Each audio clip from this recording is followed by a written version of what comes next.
पिछला लेक्चर इस चैप्टर का लास्ट था। आज इस पूरे चैप्टर के न्यूमेरिकल हल करेंगे, आंकिक प्रश्न। और मैं बार बार कहता हूँ कि आंकिक प्रश्न अगर है तो वो ज़रूर करो, उससे आपकी कई चीज़ें क्लियर हो जाएंगी।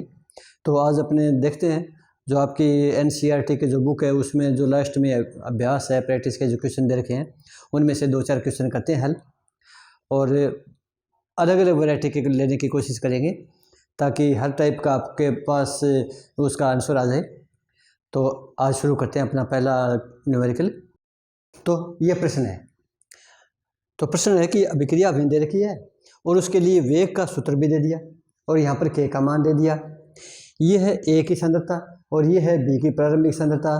तो प्रारंभिक वेग की गणना पूछ रखी है, ये मान भी दे रखे हैं। ये तो बिल्कुल आसान सा है, लेकिन इसमें एक ध्यान रखने वाली बात है कि हमारे पास समीकरण हमें ये दे रखी है,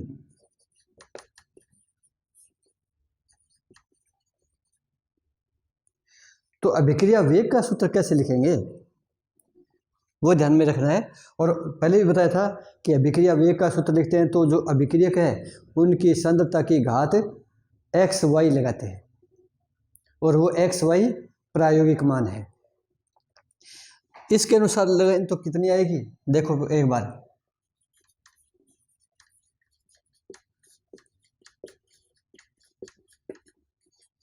ये अभिक्रियक की सांद्रता, अगर इस अभिक्रिया के अनुसार लगाना चाहें, केवल इस अभिक्रिया को देखना है, तो ये A यहाँ पर 2 आना चाहिए और यह 1 आना चाहिए। तो A की घात तो 2 होनी चाहिए और B की घात 1 होनी चाहिए। ये तो है जब हम केवल इस अभिक्रिया को देखते हैं, लेकिन इसी चैप्टर में हमने ये भी पढ़ा ना कि यहाँ पर जो ये घात है ये प्रायोगिक पद है और ये प्रयोग के द्वारा निर्धारित होता है कि यहाँ पर घात कितनी आएगी। और हमें प्रायोगिक मान दे भी रखा है, यहाँ पर देखो, यहाँ B की घात 2 है, A की घात 2 नहीं है, ये ध्यान रखना है। ये A की घात 1 है,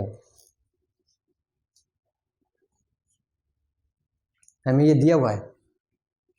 तो इस तरीके से अभिक्रिया का वेग हमें ज्ञात करना है। अब बिल्कुल आसान सा मान है, और यहाँ पर ये हो गया। अब तीनों मान हमें दिए हुए हैं, बिल्कुल सीधा सा है, ये तो कोई ज़्यादा कठिन वाली बात नहीं है। तो K का मान 2 गुणा 10 की घात -6 mole litre square second inverse. A का मान ये रहा 0.1 मोल लीटर इनवर्स। B का मान ये रहा गुणा 0.2 मोल लीटर इनवर्स का, अब स्क्वायर हो जाएगा। यहाँ पर घात 1 है तो इसको 1 ही लिखा। ये K का मान हो गया, ये A की सांद्रता, ये B की सांद्रता, इसको हल ही करना है। इसमें एक छोटा सा प्रश्न और है, अगर आपको ये कहे कि अभिक्रिया किस कोटि की है तो बता सकते हो क्या अभिक्रिया की कोटि क्या है? यहाँ पर अभिक्रिया की कोटि हम 2 तरीके से बता सकते हैं इसी प्रश्न में। क्या, कहाँ से? एक तो ये रही, इसकी घात 1 है, यहाँ घात 2 है, तो अभिक्रिया की कोटि की परिभाषा ये तो थी कि अभिक्रिया का जो वेग का जो पद होता है उसमें जो अभिक्रियक है उसकी सांद्रता के घातांक का योग अभिक्रिया की कोटि होता है। तो यहाँ पर 1 है, ये 2 है, घात 3 हो गई। तो एक तो ये मान है। दूसरा कहाँ से पता कर सकते हैं, वो इंपॉर्टेंट बात है, कहीं पर भी दिया हुआ है क्या, हिंट है क्या कहीं? पीछे एक लेक्चर में बताया था कि जो K होता है वेग स्थिरांक, उसका मात्रक देखकर बता सकते हैं। ये रहा मोल -2 लीटर्स टू सेकंड इनवर्स। ये जो मात्रक होता है ये तृतीय कोटि अभिक्रिया का है। तो ये अभिक्रिया तृतीय कोटि की, यहाँ से भी 2 और 1 3 पता लग रहा है और यहाँ से भी इसके मात्रक से भी हम पता लगा रहे हैं। अगर हमें ये दिया हुआ नहीं होता, केवल ये होता तो भी हम बता सकते थे कि ये तृतीय कोटि की अभिक्रिया है। चलो अब हल करते हैं। इसको जब हल करेंगे तो ये तो हो गया 2 × 10 की घात -6.1 और 0.2 को 0.2 से गुणा करेंगे तो कितना आ जाता है? गलती होती है, ध्यान रखना, 0.4 नहीं आएगा, 0.04 आएगा। ये हो गया। और ये मात्रक क्या हो गया? मात्रक मात्रक हो गया। ये मोल की घात -2 था, और यहाँ से हल करेंगे तो ये मोल की घात +2 हो जाएगा, कैंसिल, तो ये मोल बच जाएगा। यहाँ पर लीटर की घात 2 है, यहाँ लीटर की घात -2 हो जाएगा, कैंसिल, लीटर इनवर्स बचेगा, और ये सेकंड इनवर्स बचेगा। तो यह अभिक्रिया वेग का सूत्र होता है, और वेग का सूत्र होता भी यही है, मात्रक यही होता है, मोल, लीटर इनवर्स, सेकंड इनवर्स। हाँ, इसको हल करना है, तो इसको हल करेंगे तो दशमलव हटाना है। दशमलव हटाते हैं तो यहाँ पर दशमलव हटेगा, इसके स्थान पर तो 1 आ गया, ये 0 आ गया। यहाँ पर भी अगर दशमलव हटाएंगे तो दशमलव हटाने का तरीका क्या होता है कि दशमलव के स्थान पर तो लगा दे 1, और उसके बाद जितने अंक होते हैं इतने 0 लगा दे, तो नीचे 3 0 आ गए। इनको ऊपर ले जाएंगे तो ये -3 हो जाएंगे, और ये 10 की घात -6 पहले से है, तो ये 10 की घात -9 हो जाएगा, और ये 4 को 2 से गुणा करेंगे तो इसको हल करेंगे तो 8 × 10 की घात -9, एक तो ये तो इतना हो गया, यहाँ तक हो गया। अब आगे दे रखा है अभिक्रिया वेग की गणना कीजिए जब A की सांद्रता घटकर इतनी रह जाए। यहाँ इंपॉर्टेंट बात है, ध्यान में रखने वाली बात है। इसको हल कैसे करेंगे? यहाँ पर हमें समीकरण पर दोबारा आना पड़ेगा। समीकरण हमारे पास ये है, मैं इधर लिख रहा हूँ,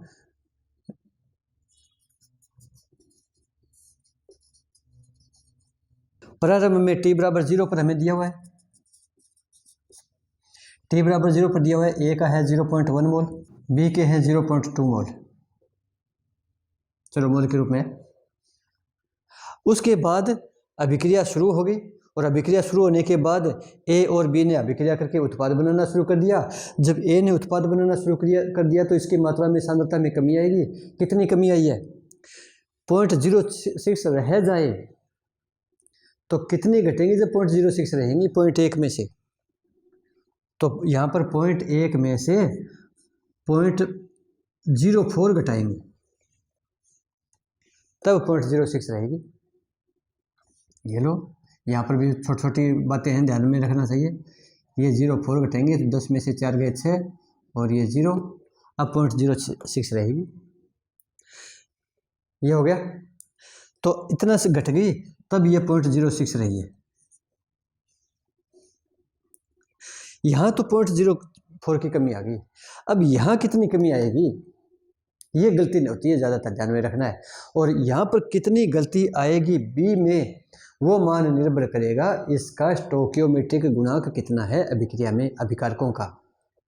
तो यहाँ पर स्पष्ट दिख रहा है कि अभिकारक के 2 मोल, A के 2 मोल क्रिया करते हैं तो B का 1 मोल काम आता है। यानी जितने मोल A के काम आ रहे हैं B के उससे आधे काम आ रहे हैं।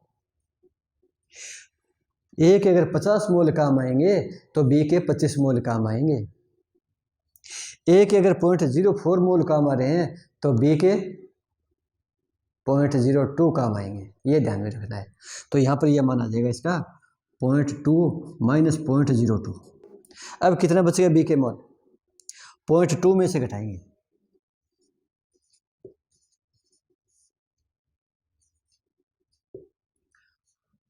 0.18। बस ये बात इसमें ध्यान में रखने वाली है, ये गलती होती है, ये गलती नहीं होनी चाहिए।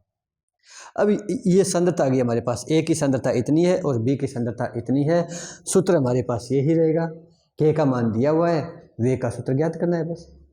तो अब अभिक्रिया का वेग आ जाएगा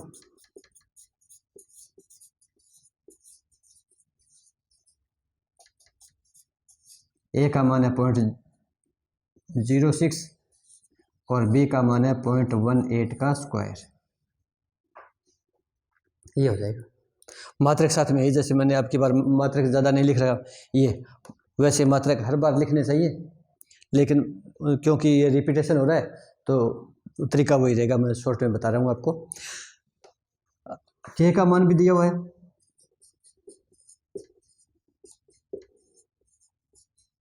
0.18 को 0.18 से गुणा करेंगे तो कितना आएगा? बातें तो ये 7वीं 8वीं चौथी 5वीं क्लास की है, लेकिन बच्चे यहाँ पर गलती करते हैं।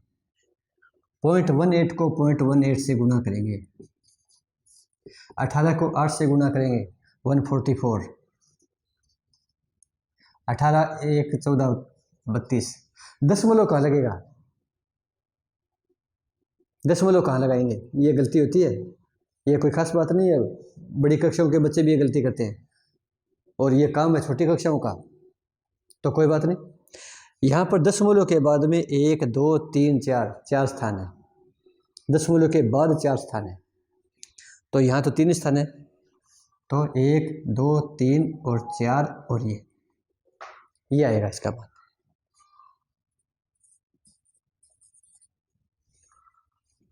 ये होगा। अब इसका जब दशमलव हटाएंगे तो क्या करना पड़ेगा? एक की पॉइंट की जगह 1, उसके आगे 2 0, यहाँ पर भी पॉइंट की जगह 1, उसके बाद 4 0, ये इसको हटाएंगे तो 1 और ये 0 आएगा। इसी प्रकार यहाँ पर भी इस पॉइंट को हटाएंगे तो 1 1 2 3 4 0 आएंगे, तो 4 और 2 6, 10 की घात 6 प्लस का हो गया। इसको ऊपर ले जाएंगे तो माइनस का हो जाएगा, तो ये मान आ जाएगा, ये तो 10 की घात -12 आ जाएगा, और ये 324 को 12 से गुणा करेंगे तो 3888 -12। और विज्ञान में जब भी लिखते हैं, पिछली कक्षा में शुरुआत में पढ़ा था, शुरुआत के चैप्टर में, कि इतनी बड़ी संख्या नहीं लिखते कभी, 1 या 2 के बाद में ही दशमलव लगाते हैं। तो अगर यहाँ पर 1 के बाद 3 के बाद में दशमलव लगाएंगे तो ये मान आ जाता है 3.888 इंटू 10⁻⁻⁹ और अभिक्रिया वेग है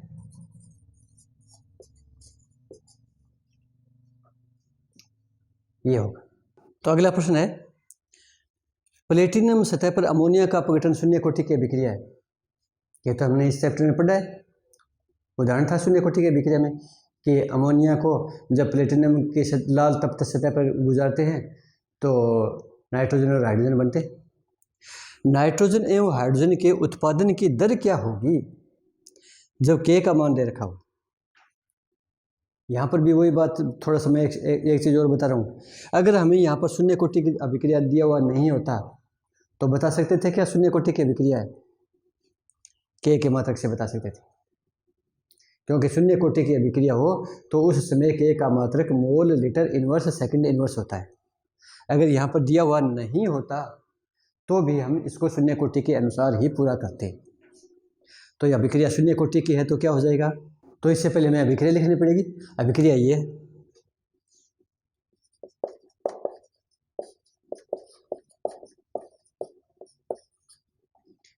सारे गैसीय उत्पाद होते हैं।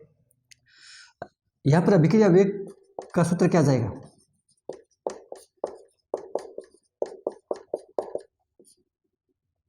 अभिकारक है तो माइनस का निशान लगाएंगे, माइनस का निशान केवल ये व्यक्त करेगा कि अभिकारक है, इसकी सांद्रता घट रही है।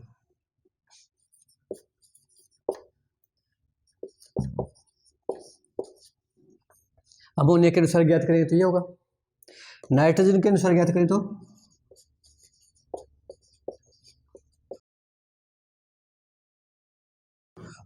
और हाइड्रोजन के अनुसार ज्ञात करें तो सही है क्या? सही है या नहीं है? कमी है। क्या कमी है? इनके स्टोकियोमेट्रिक गुणांक की। 2 और 3 को कहाँ लिखेंगे? 2 को लिखेंगे यहाँ पर, 3 को लिखेंगे यहाँ पर। अब अभिक्रिया का वेग सही है। अगर हमें इस अभिक्रिया के लिए प्रायोगिक मान का पता नहीं होता तो अभिक्रिया वेग का सूत्र केवल इसकी सांद्रता के अनुसार ये भी लिखते।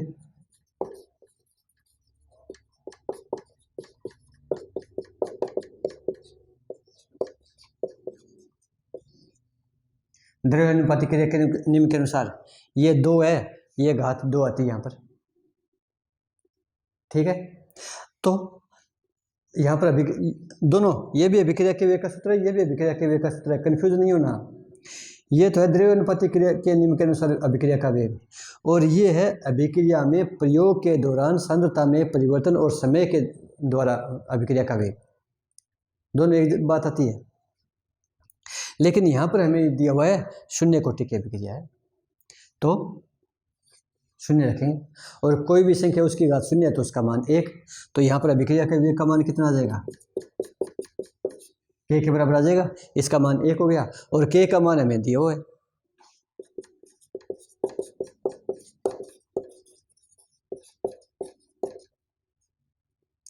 तो इस शून्य कोटि की अभिक्रिया के लिए जो मान वेग का है वही मान उसके लिए k का है।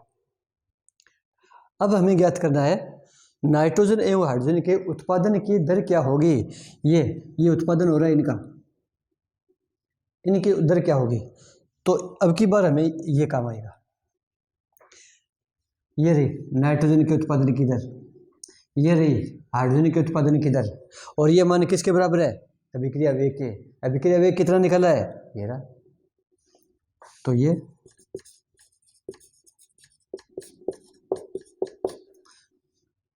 ये तो अभिक्रिया वेग आ गया था। अब इसको मैं 1 लगा रहा हूं, 1 से यहां इसको ये लिख सकते हैं कि अभिक्रिया वेग बराबर है,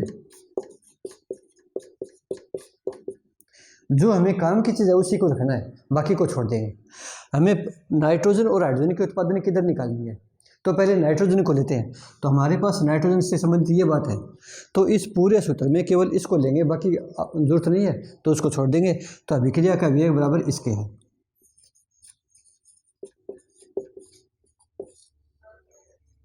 तो क्या हो जाएगा, अभिक्रिया का वेग ये दिया हुआ है,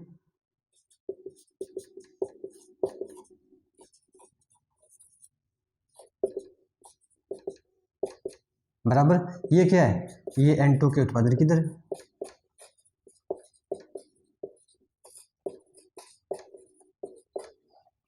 तो नाइट्रोजन के उत्पादन की दर तो ये आ गई। इसी प्रकार हाइड्रोजन के उत्पादन की दर ज्ञात करेंगे। अब की बार क्या करेंगे, अब की बार यहां पर इस नाइट्रोजन वाले के स्थान पर ये लगाएंगे। तो अब ये हो जाएगा,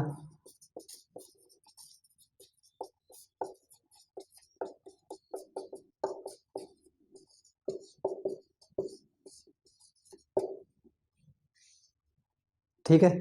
या इसको मैं एक बार 3 को ले आता हूँ, और या इसको ये भी लिख सकते हैं कि dH2/dt इजिकल टू 3 को इधर ले गए तो 3 इंटू अभिक्रिया का वेग।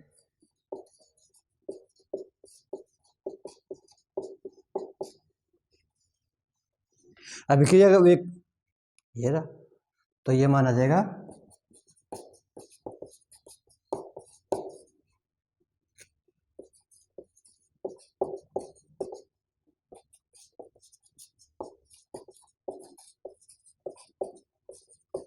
और ये क्या है, H2 उत्पादन की दर है। H2 के अनुसार अभिक्रिया का वेग है, और इसका मतलब क्या हुआ कि H2 बन रही थी। तो ये सवाल हो गया,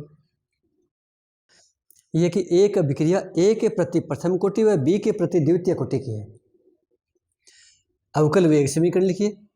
B की सांद्रता 3 गुनी करने पर और A व B की सांद्रता दुगुनी करने पर वेग का क्या प्रभाव पड़ेगा। यहाँ पर हमारे पास 3 प्रश्न पूछ रखे हैं, तो 3 प्रश्न पर हम बाद में आते हैं। पहले तो हमें अभिक्रिया का तो पता चले, अभिक्रिया क्या बन रही है, इससे ये तो पता लगे अभिकारक के रूप में A और B है और वो उत्पाद बना रहे हैं, लेकिन A और B के कितने कितने मोल काम में आ रहे हैं, या तो ये बताएं, या फिर अभिक्रिया वेग में उनकी घात कितनी है वो पता लगे तो आगे चल सकते हैं, नहीं तो नहीं चल सकते।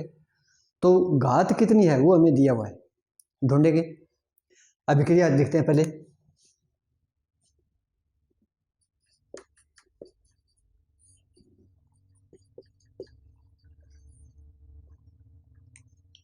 यह है। यहाँ A और B के मोल वैसे हमें इतनी आवश्यकता नहीं पड़ती, क्यों, क्योंकि हमें तो कितने मोल चाहिए वेग से संबंधित है, तो वो तो दिया हुआ होगा हमें, क्योंकि वो तो प्रायोगिक मान है, समीकरण देखकर नहीं बता पाते। और प्रायोगिक मान है तो हमें दिया हुआ है, कहाँ, ये रे, प्रथम कोटि और द्वितीय कोटि। तो अभिक्रिया वेग क्या हुआ,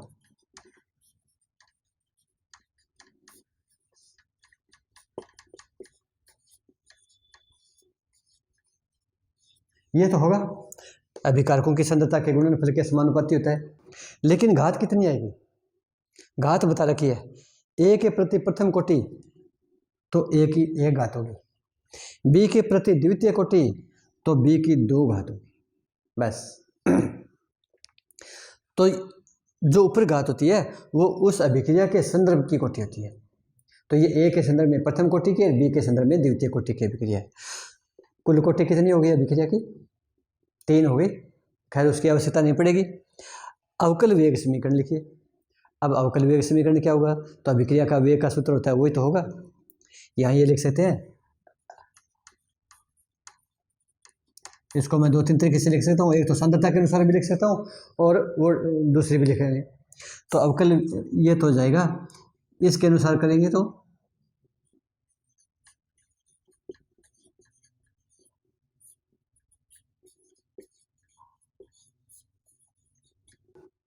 यही अवकल वेग समीकरण है।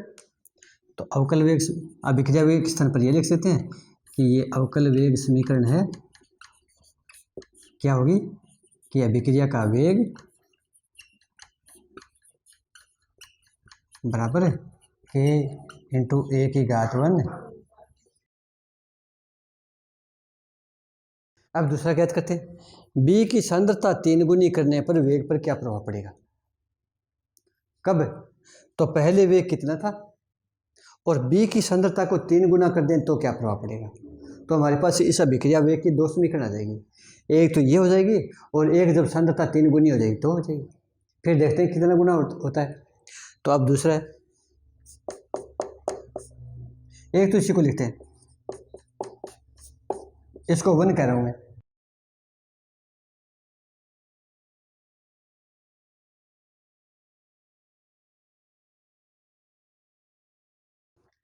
एक तो ये, अब है ये तो साधारण में जब अभिक्रिया चल रही है,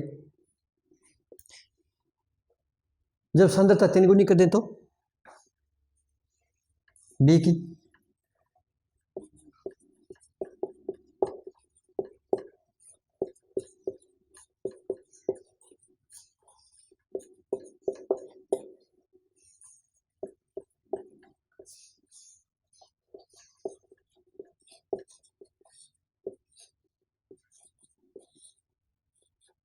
क्या करना पड़ेगा, पहले बी था अब इसको 3 गुना कर रहे हैं तो ये हो गया। अब पहली पर दूसरी का या दूसरी पर पहली का, किसी पर भी भाग दे दो से, पहली पर दे देते हैं,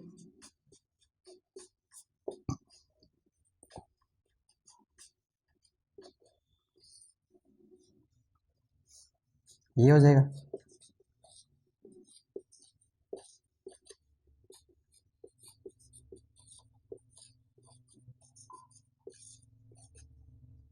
इसको हल करेंगे तो k से k कैंसिल, a से a गया, b से b चला जाएगा, लेकिन ये जो घात है ये 3 पर भी है। इसको मैं पहले बार लिख लेता हूँ, तो इसको ये भी लिख सकते हैं,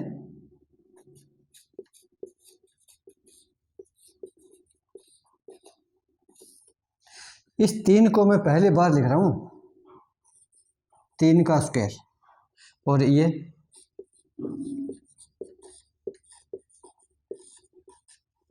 ये कर सकते हैं, इस 3 को बाहर निकाल लिया बस, तो बाकी सारी चीज़ें एक जैसी हो गई ऊपर वाली, कैंसिल करेंगे एक दूसरे को, 3 का स्क्वायर 9, तो ये हो जाएगा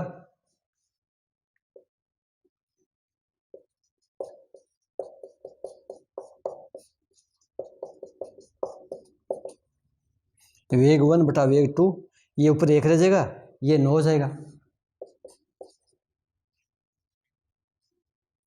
तिरछा गुणा कर दे, वज्र गुणा क्रॉस मल्टीप्लाई, वेग 2 को इधर से गुणा कर दिया, इसको इससे गुणा कर दिया, बस। तो क्या हो गया कि जो बाद का वेग है वो प्रारंभिक वेग का 9 गुना हो जाएगा। अगर सांद्रता 3 गुनी करेंगे तो वेग 9 गुना हो जाएगा।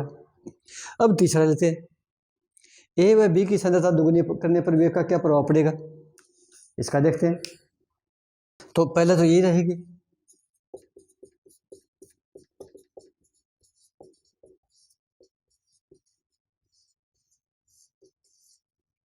ये, और दूसरी क्या हो जाएगी, दूसरी में ए की सांद्रता भी दुगुनी करनी है और बी की सांद्रता भी दुगुनी करनी है, इन दोनों को दुगुना करना है, तो वेग 2 क्या हो जाएगा,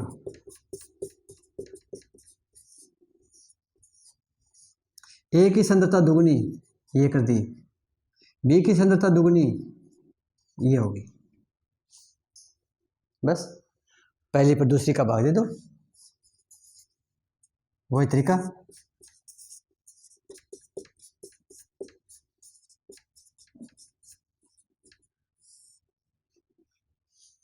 इसके ऊपर इसका भाग दे, तो मैं थोड़ा शॉर्ट में कर दूं क्योंकि यहाँ पर पूरा अच्छी तरीके से बता दिया आपको। तो क्या हो जाएगा, इसके ऊपर इसका भाग देंगे तो के से के कैंसिल, ए से ए जाएगा, बी से बी जाएगा, लेकिन ये जो 2 है ये नीचे बचेगा और ये 2 का स्क्वायर है ये 4 बचेगा, बाकी सारे कैंसिल हो जाएंगे। तो क्या हो जाएगा,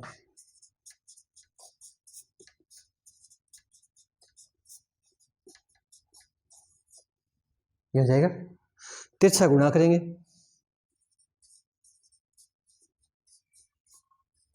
इसको इससे गुणा कर दिया, ये हो जाएगा।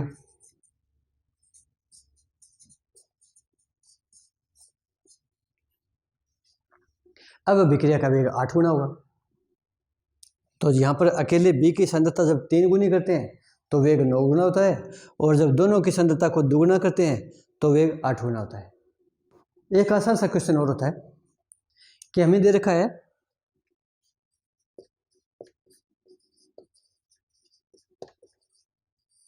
वेग स्थिरांक बराबर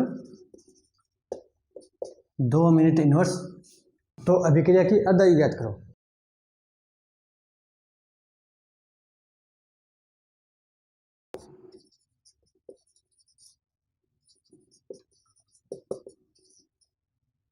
और कुछ नहीं दिया, केवल इतना दिया, कर सकते हैं क्या, हमारे पास अर्धायु का सूत्र है अपने कोर्स में, तो वैसे ही 2 ही है, शून्य कोटि और प्रथम कोटि। तो यहाँ पर कौन सी काम आएगी, शून्य कोटि आएगी या प्रथम कोटि आएगी, कौन सा काम में ले, सूत्र कौन सा लगाना है, और कुछ दिया हुआ है नहीं, केवल इतना ही दिया है, तो भी हमें पूरा संकेत है, पूरा हिंट है, कहाँ, इस वेग स्थिरांक के मान में, ये इसमें मिलेगा। जब कुछ भी दिया हुआ नहीं है, वो केवल के का मान दिया हुआ हो, तो हम कोटि बता सकते हैं कि वो कौन सी कोटि है, शून्य कोटि है या प्रथम है या द्वितीय है, मात्रक को देखकर। केवल टाइम का इन्वर्स है, second inverse, minute inverse, hour inverse, day inverse, year inverse, ये केवल प्रथम कोटि में होता है। शून्य कोटि के लिए के का मात्रक क्या होता है, mole litre inverse second inverse होता है, और यहाँ पर केवल टाइम का इन्वर्स होता है, तो ये प्रथम कोटि है।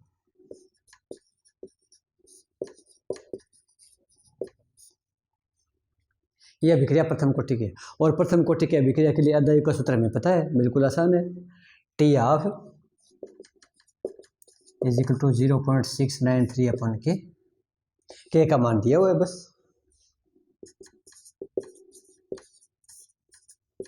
इसको हल करना है, वो आ जाएगा। आंसर किस में आएगा, मिनट में, सेकंड में, घंटा में, किस में आएगा, जो दिया हुआ है इतने मिनट में आ जाएगा। 0.693 पर 2 का भाग देना है, आसान सा ही है। अगला लेते हैं, ये दिया हुआ है कि 14 कार्बन के रेडियो एक्टिव क्षय की अर्धायु दी हुई है 5730 वर्ष। एक पुरातत्व कलाकृति की लकड़ी में जीवित वृक्ष की लकड़ी की तुलना में 80% कार्बन की मात्रा है। नमूने की आयु का परिकलन कीजिए। पहले तो इस क्वेश्चन को समझते हैं। क्वेश्चन ये है कि कोई भी जीवित वृक्ष है वो कार्बन से बना होता है, लकड़ी और कार्बन से बनी होती है, और प्रत्येक कार्बन का जो लकड़ी वाला है उसके अंदर थोड़ी सी मात्रा कार्बन 14 की होती है, C14, जिसका परमाणु क्रमांक तो 12 हो लेकिन परमाणु भार 14 हो। ये समस्थानिक होता है कार्बन का, और ये एक रेडियो एक्टिव होता है। प्रत्येक जीवित लकड़ी है उसके अंदर कार्बन 14 की मात्रा स्थिर रहती है। क्यों? क्योंकि वो कार्बन 14 है तो अपघटन तो होगा, रेडियो एक्टिव है। लेकिन सजीव है तो उसमें कार्बन की मात्रा बनती रहती है, और जो पहले से कार्बन 14 है रेडियो एक्टिव, वो अपघटित भी हो रहा है लेकिन नया भी बन रहा है। इस कारण जो जीवित वृक्ष होता है उसके अंदर कार्बन 14 की मात्रा निश्चित होती है। लेकिन जब वो वृक्ष मृत अवस्था में आ जाता है या सूख जाता है या उसको काट लेते हैं, तब उसके अंदर जो कार्बन 14 है उसका अपघटन तो लगातार चल रहा है लेकिन नया नहीं बन रहा, क्योंकि वो तो कट गया, सूख गया। तो अब उसके अंदर कार्बन 14 जो है वो लगातार क्षय हो रहा है, लगातार अपघटित हो रहा है। लेकिन एक साथ सारा अपघटित नहीं होगा, क्योंकि इसकी अर्धायु बहुत ज़्यादा होती है, दे भी रखी है 5730 वर्ष। इसका मतलब क्या हुआ, जैसे ये कार्बन है, इसके अंदर कार्बन 14 की मात्रा मान ली 10 ग्राम है इसके अंदर, तो जब, और ये सूखी अवस्था में कटा हुआ है, जीवित नहीं है, तो अब इसके अंदर जो कार्बन 14 जो रेडियो एक्टिव पार्ट होता है, समस्थानिक है कार्बन का, वो क्षय हो रहा है, अपघटित हो रहा है, और अपघटित हो रहा है तो लगातार हो रहा है, धीरे धीरे धीरे धीरे। लेकिन इसकी जब आधी मात्रा रहेगी, 10 ग्राम लिया था मैंने कार्बन 14 की मात्रा, 5 ग्राम कब तक रहेगी, 5 ग्राम को अपघटित होने में 5730 वर्ष लगेंगे। इसके अंदर जितनी भी मात्रा है, अर्धायु क्या होती है, अर्धायु ये होती है कि वह समय जिसमें जो सांद्रता है वो प्रारंभिक सांद्रता की आधी रह जाए। प्रारंभिक सांद्रता हमने 10 ग्राम मानी है, 5 ग्राम रहने में कितना समय लगा, वो अर्धायु है, तो इसमें 5730 वर्ष दे रखे हैं। फिर अगले 5730 में 5 से 2.5 होंगे, फिर अगले में 5730 वर्ष में 2.5 से 1.25 आएगा। इस प्रकार से ये जो मात्रा है वो तो घटती रहती है, लेकिन उसकी प्रारंभिक सांद्रता है उसकी आधी होती रहती है, तो ये कभी खत्म नहीं होती। तो अब करें क्या, यहाँ पर ये दे रखा है कि 80% की मात्रा है, एक लकड़ी है, कलाकृति है, वो जीवित लकड़ी जो वृक्ष था उसको काटकर बनाई गई है, और उसमें अब जो मात्रा है कार्बन 14 की वो 80% है। इसका मतलब क्या हुआ कि जब वो जीवित अवस्था में था उस समय उसकी मात्रा 100% थी, और उसमें से अपघटित होता गया, अब 80% रह गई। तो प्रारंभिक सांद्रता तो हम मानेंगे 100, और बाद की सांद्रता हो गई 80 कार्बन की। लेकिन अभिक्रिया कौन सी है, कोटि क्या है, तो यहाँ पर पिछले जो लेक्चर है उसमें बताया भी था कि जो रेडियो एक्टिव क्षय होता है वो प्रथम कोटि की अभिक्रिया होती है, और प्रथम कोटि की अभिक्रिया का वेग स्थिरांक का हो चाहे समय का हो, वो सूत्र हमने ज्ञात भी किया था, तो वो सूत्र कब मिलेंगे, क्या सूत्र था, मैं सूत्र लिख देता हूँ। तो यहाँ पर लिखेंगे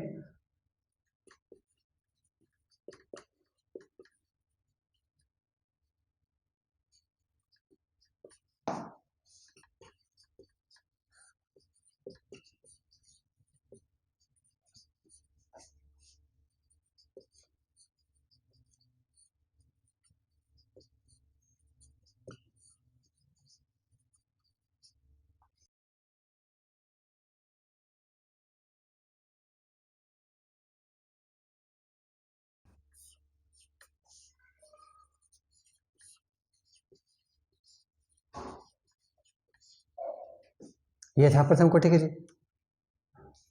किस किस चीज़ का मान पता है नहीं, दिया हुआ क्या क्या है, दिया हुआ है 80% बाद की, तो R0 का मान तो दिया हुआ है 100, R का मान है 80, ये तो इससे पता लग गया।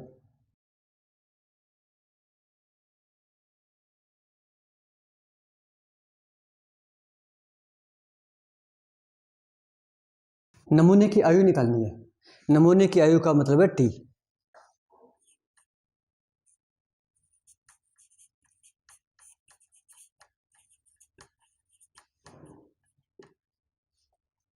तो इस सूत्र में हमें क्या क्या पता है, T का मान निकालना है, R0 का मान पता है, R का मान पता है, K का पता नहीं है, यानी K और T ये दो पता नहीं, तो K का मान निकाल सकते हैं, हमें अर्धायु काल दे रखा है। क्या सूत्र होगा, तो इस सूत्र होता है हमारे पास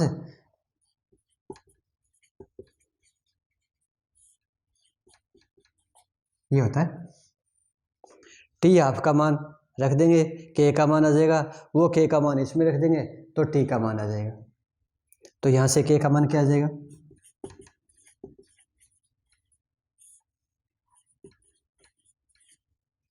ये हो जाएगा। टी आपकी जगह 5730 वर्ष रख दिया। हमें ज्ञात करना है आयु का परिकलन। आयु को ज्ञात करना तो यहाँ से टी ज्ञात करना है। टी ज्ञात करना है तो इसको इधर ले जाना पड़ेगा, ये नीचे है तो ऊपर जाएगा, के इधर आ जाएगा, तो इनका जो स्थान है वो एक दूसरे के साथ एक्सचेंज हो जाएगा। तो यहाँ पर ये लिख सकते हैं,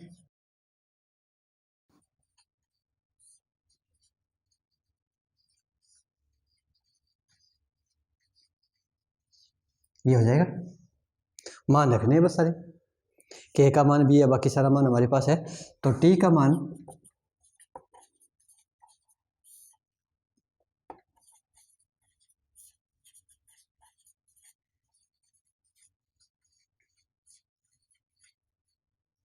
ये आ जाएगा। इसको कैसे हल करेंगे, यहाँ पर हल करने का तरीका बार बार बताता हूँ मैं, इसमें जब भी न्यूमेरिकल आता है इस पर तो मैं विशेष जोर देता हूँ क्योंकि गलतियाँ होती हैं यहाँ पर। तो यहाँ पर जो सही भिन्न है वो तो ये है, ऊपर वाली संख्या पूर्णांक है, नीचे की संख्या भिन्न है। तो जब ऊपर और नीचे दोनों भिन्न हो तो आसान हो जाता है। तो इसको भी भिन्न मानेंगे तो इसके ऊपर 1 का भाग देंगे तो नीचे वाली संख्या को पलट कर लिखा जाता है। तो ये माना जाएगा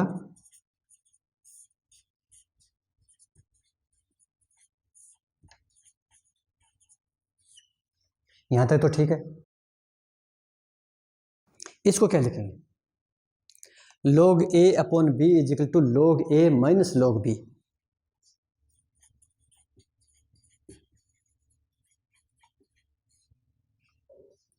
ये मान log टेबल देख के ज्ञात किया जाता है। आपकी बुक के लास्ट में दे रखा है, log टेबल दे रखा है, उसे मान रखें तो t का मान आ जाएगा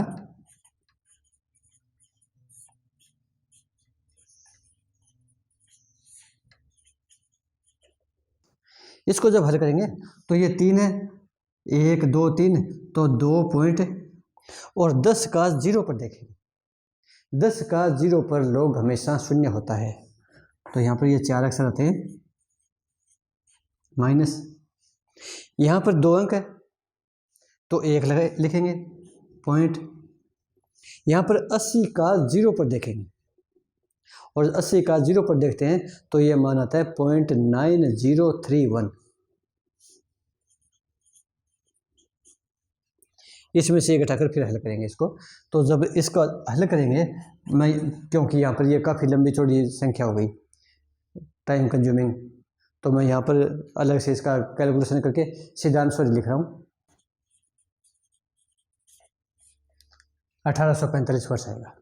इसको जब भी हल करेंगे सारा गुणा भाग करके, इतना वो लंबा चौड़ा परीक्षा में नहीं पूछा जाता, ये मैं बार बार कह रहा हूँ क्योंकि ये तो काफ़ी जटिलता आ जाती है।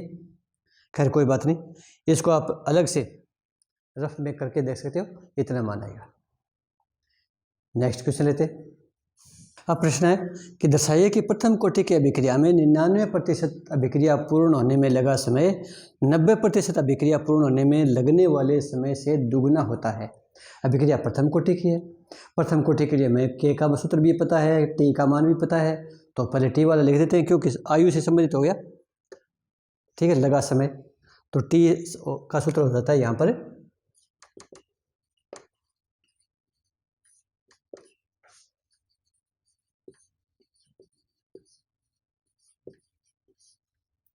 एक प्रश्न के अंदर यहाँ पर 2 प्रश्न है, प्रश्न एक ही है लेकिन है 2। एक तो 99% के अनुसार देखेंगे और दूसरा 90% से। एक 99% के अनुसार समय कितना है और फिर 90% के अनुसार समय कितना है। तो T1 और T2 कहते हैं इसको। मान लिया ये T1 है तो 99% का मतलब प्रारंभिक सांद्रता 100 मानेंगे, तो बाद में 99 पूरी होगी तो बाकी बची कितनी, कोई भी अभिक्रिया है, जैसे मान लिया ये A B है, ये 100 लिया, शुरुआत में ये 0 था, बाद में इसके 99 टूट गए, 99% अभिक्रिया पूरी हो गई, यानी इसके 99 मोल थे, 99 वो टूटकर उत्पाद में परिवर्तित हो गए, तो बचे कितने, एक बचा। तो यहाँ क्या लेना पड़ेगा, तो प्रारंभिक सांद्रता तो यहाँ पर है 100 और बाद की सांद्रता लेंगे 1, ये ध्यान रखना। तो ये T1 का मान आ जाएगा। K का मान हमें दिया हुआ नहीं है, कोई आवश्यकता नहीं पड़ेगी। क्यों? क्योंकि हमें 2 समीकरण दे दी और उनकी तुलना करनी है। तुलना करने में K अपने आप ही कैंसिल हो जाएगा। तो T1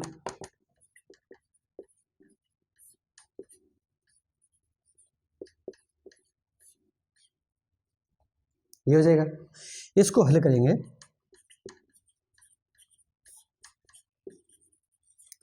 log A बटा B, तो log A minus log B।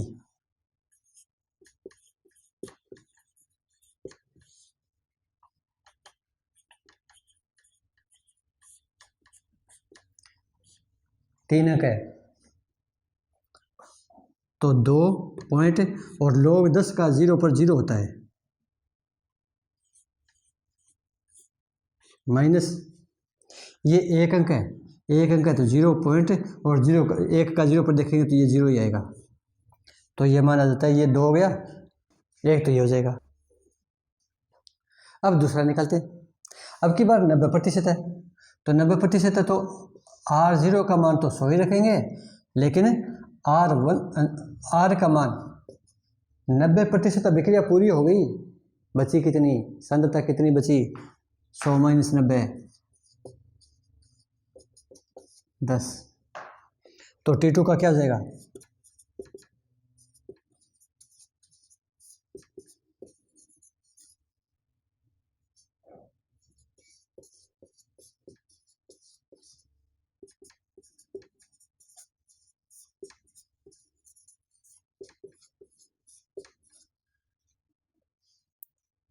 उसी तरीके से हल करेंगे।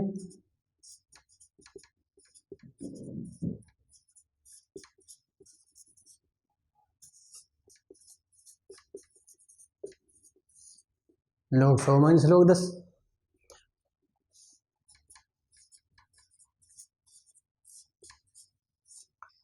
तीन अंक है तो 2.0 हो जाता है 10 का 0 पर, माइनस 2 अंक है तो 1.0 हो जाएगा। तो 2 में से 1 गया 1,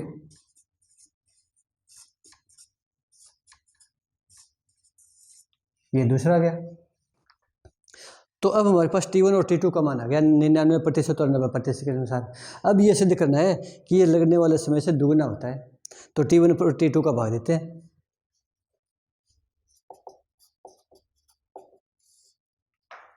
T1 का मान है ये,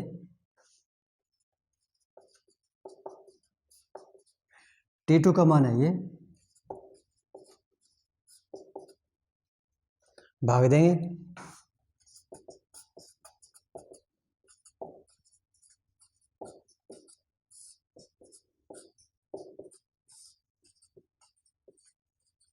ये आ जाएगा 2.303 से ये कैंसिल हो जाएगा, K से K कैंसिल हो जाएगा, T2 बच जाएगा, या T2 को इधर जाएंगे तो दुगना समय लगेगा। ये ना 99% अभिक्रिया में 90% अभिक्रिया में लगने वाले समय से दोगुना होता है। तो यहाँ पर जो T2 का जितना भी मान होगा T1 का मान T2 से दोगुना होगा। तो ये सिद्ध हो गया। ये आज के न्यूमेरिकल थे। अब अगले लेक्चर में नया चैप्टर शुरू करेंगे, देखते रहिए। हाँ, इसमें आप जो भी लेक्चर देखें पूरी कंटिन्यूटी के साथ देखेंगे तो एक एक चीज़ समझ में आएगी। बीच बीच में देखोगे तो वो तो आपकी मर्जी है कैसे करना चाहो, लेकिन कोई चैप्टर अगर पूरा करना चाहते हो तो पूरा शुरुआत से देखो, सारी चीज़ क्लियर हो जाएगी आपके।